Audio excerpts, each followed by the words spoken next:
Hey guys, so this is the review for the, Family Therapy with Dr. Jenn. Season 1, Episode 2, Deny Everything. And we pretty much know why that occurred. So the episode actually starts off with, as we know, Sister Patterson going off at the fact that, Dr. Jenn's, the other doctor who's there to help guide them through their journey of recovery, not drugs or anything like that, but just with her therapy. Remember, he went inside the room. He went inside the room and he didn't knock. And so that pissed off Sister Patterson. Sister Patterson just wanted an excuse to be upset. And so she had one. She had a barely decent one. Barely decent. I'll give her that I most likely would have knocked if I was him. Even though, just because. You never know. She could. Just because. I'll give her that. I'll give her that and that alone. Even New York was like, even Tiffany, we're not calling her New York. Even Tiffany said, look, my mom is tripping right now. I don't know what's up with her. I did feel like I needed to support her, so that's why I went along with pretending like I was upset, but I wasn't really mad. And of course, Sister Patterson's just trying to rally the troops, and it's like, look, how is it that, I'm wasting your time? No. They're wasting your time. You're here to get therapy. You're here to be helped. I don't want to be helped. So how the hell are you going to say to me that, that I'm messing things up for them? No, you go and deal with the people who accept what you're trying to do for them. I'm not trying to do that. I'm not feeling you right now. Capiche? Comprende? Are we good or no? And long story short, she was like, okay, you need to apologize. No, you need to apologize. You need to apologize. No, you need to apologize. That Dr. Jenn wasn't. I'm so glad Dr. Jenn stuck her ground. And the other doctor, the man, he almost was going to apologize. He said it in the way of, if I did anything, which is the roundabout way of saying, I don't think that I did anything intentionally, but if something did occur and it offended you, I'm sorry. He couldn't get that out because Sister Patterson started to talk, and then Dr. Jenn was like, yo, you need him to... He was about to say something. You need to allow him to speak. And it's like, no, I don't need to allow him to do anything. So her and New York go back into the room. Dr. Jenn, what she does this time, at first I thought I heard the door turn. I was like, knock. So she knocks, and it was so petty. Sister Patterson, those beds are so small. Anyway, Sister Patterson didn't want to let her in. New York was just like, oh crap, she heard me laugh. Come in, yeah, I guess.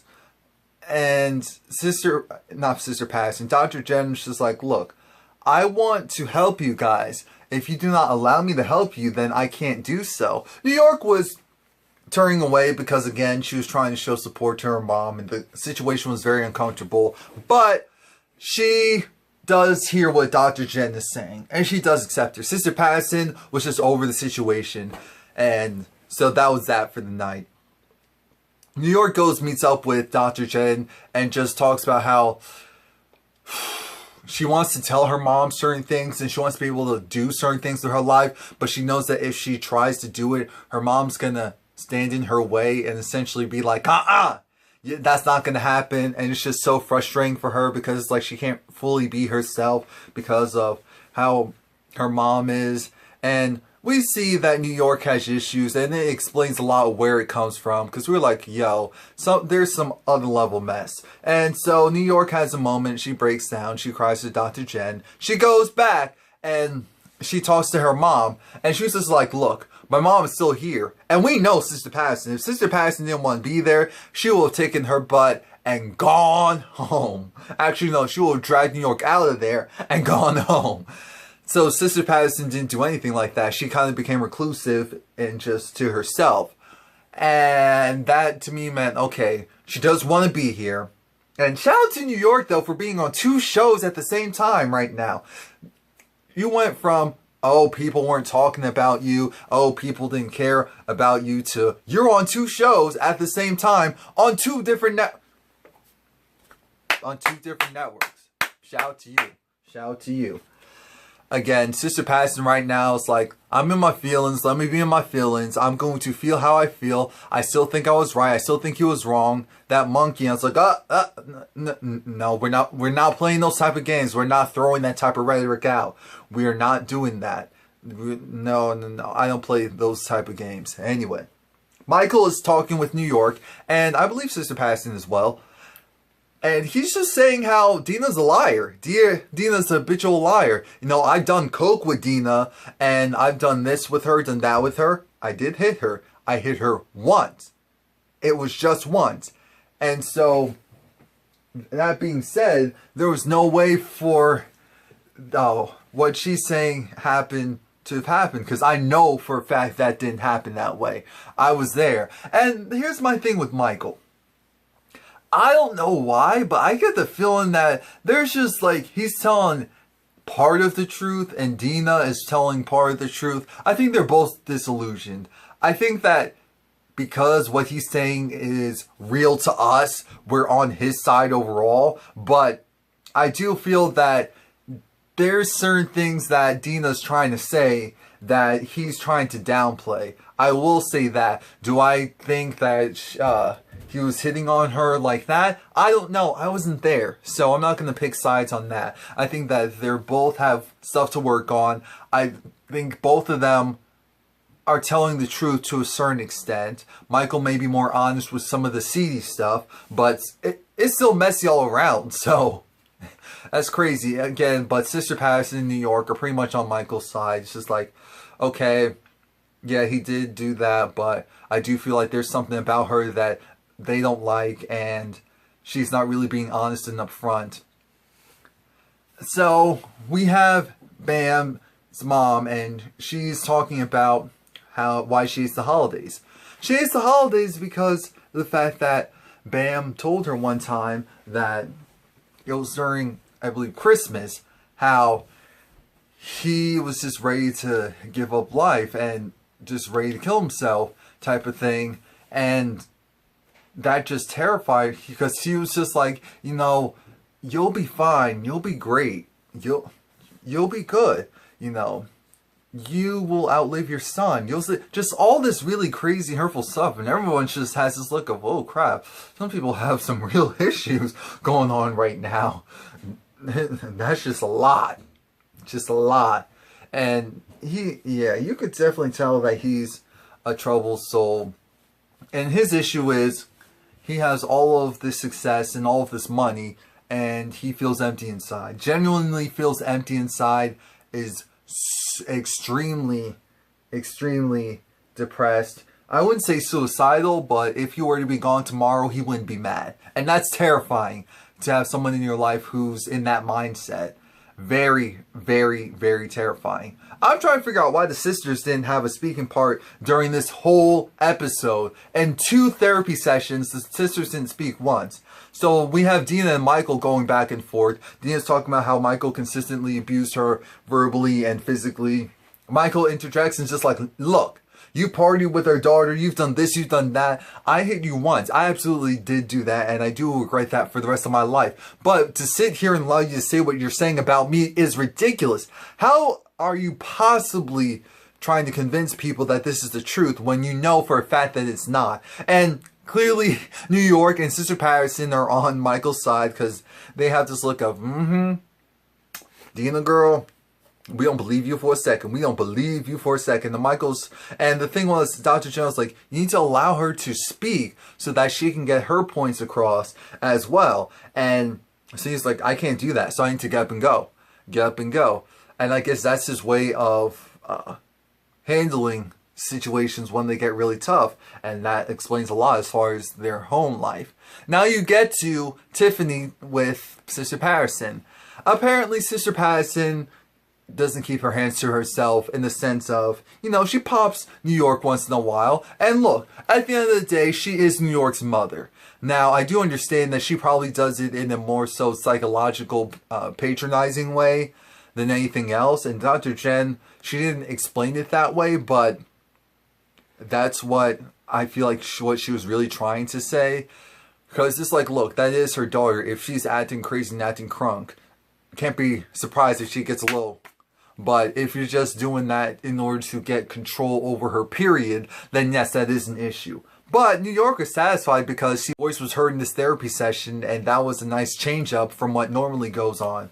So shout out to her for that. Shout out for the girls. Shout out for Sister Patterson for at least giving New York the chance to just vent a little bit. And that's why I'm like, they are taking this seriously. This is real. Everyone has real issues.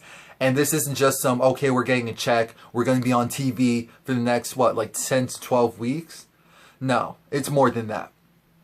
Dr. Jenn goes and talks with Michael, and it's just like, I need you to understand something. You are not going to get better if you allow yourself to go and continue this cycle of getting up and leaving when things get uncomfortable, when your wife, your ex-wife is saying things you don't want her to say. That's not how life works. That is not how life works. You need to be able to handle conflict effectively. And right now you're not being able to do so. And he's like, all right, I hear what you're saying. So this is the time when Dame Dash and his crew come up, and everyone gets alerted by Dr. Jenn that they have 3 brothers that are coming into the house. And it's just like, oh, who do you think it is? It's like, New York hit it right in the head. It's like, I think it's rappers. I'm like, think it's rappers? Okay, someone tipped you off, New York. Nice try. Someone tipped you off, but whatever. So they come. Sister Patterson sees them, doesn't know who they are. New York was just like, oh my gosh, it's Dame Dash. That's his brothers. Oh my gosh, that's Bobby and the younger one. It's like, oh my gosh. And of course she was fangirling over Dame Dash because it made sense. New York, clearly she loves hip hop. Of course, the affiliation with Rockefeller, Rockaware. So why not? Now, Dame Dash's family have some real issues. They're supposed to be sharing a room, or technically they should have been sharing a room, but that didn't end up happening. What ended up happening is Dame Dash got his own little room, and Michael is sharing the room with Dame's brothers. And it's just like, okay, Dame has this whole idea, this mentality of, all they do is they want something from me. They want something from me. They want something from me. That's how it's always been. That's how it'll always be. And I'm tired of it. I am so sick and tired of it. It's not fair. And it's like, what are you talking about? I work for everything I got. It's like, yeah, but you worked at my company, so does that really count? I'm like, look, that's messed up. As long as the work was being put in and the quality was there, it doesn't matter if it was your company, if it was your movie or not. I mean, that's what you're supposed to do for family. If you can put them on, you put them on. If they're taking advantage, that's another story. If you feel like they're leeches, then yeah, cut them off and just say, you know, as far as working here, I'll get you your references. You can work somewhere else. You can't do this here anymore. That's different. But I know that's going to be a good segment right there between New York and Sister Patterson and and Dame Dash and his that's the show. That's the show right there. That is the show right there.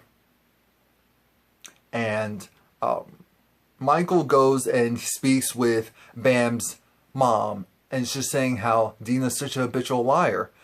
I've done coke with her. I've consistently done coke with her in our younger days, and when we first got married, or before we got married, and we would do it on the weekends, and it was normal. Was it right? No, but it was normal. And so she's lying about all of that. And that's why I'm like, Dina clearly probably wants to maintain a certain image, more so for her family and for her kids, so that it's like, at least, even if they're all saying this, I'm going to deny, because as soon as I admit it, it's like everything else that you guys have done will be validated, and I can't let that happen. That's why I'm really thinking that that's Dina's train of thought. So Michael's like, I have a shirt. Deny everything. And it's upstairs. I'm going to give it to Dina because it's about time. It's about time that I just put it all out there. That I just absolutely put it all out there. Apparently Bam has Brad on a tattoo that says Brad on his pit. You know, Brad Pitt. Ha ha ha. And everyone cracks up. So New York was like, okay, what you doing, Poppy? I was like, oh yeah, I'm gonna give her this shirt. It says deny everything. It's like, oh, Oh my gosh, good luck with that. And everyone's just like, I just want to stay away. I'm thinking to myself, didn't anyone say, yo, that may not be a good idea? But then again, he seems pretty determined, so he was going to do it anyway. But I would have been the one person that was like, I really don't think that's a good idea. I really don't think that's a good idea. I really don't. So he does it, and everyone's just shocked because it's like, ooh, okay. He just kind of stormed in there. And I love how dramatic people are when they're caught off guard and they're recanting a story. It's like, it wasn't that deep, it wasn't that big, it wasn't that dramatic. Come on now. He was in his usual, not monotone, but soft-spoken voice. It's like, you know what, Dina? You know what? This is the thing. Since you are who you are, I have a shirt that represents you in your entirety. Deny everything. There you go. And then he walks off. So next week, again, is going to be the Sister Pass in New York and Dame Dash and his brother's show. Really. And I'm wondering, when are we going to really dig into the other sisters and also Bam. Because Bam has issues. And the other sisters, they have dormant issues that we know are going to come out eventually. And I want to see that sooner than later. So please like, comment, subscribe. Let me know what you think. Come back next week. Watch out for my review for the next 15. And subscribe, like, comment, subscribe. Absolutely free to do.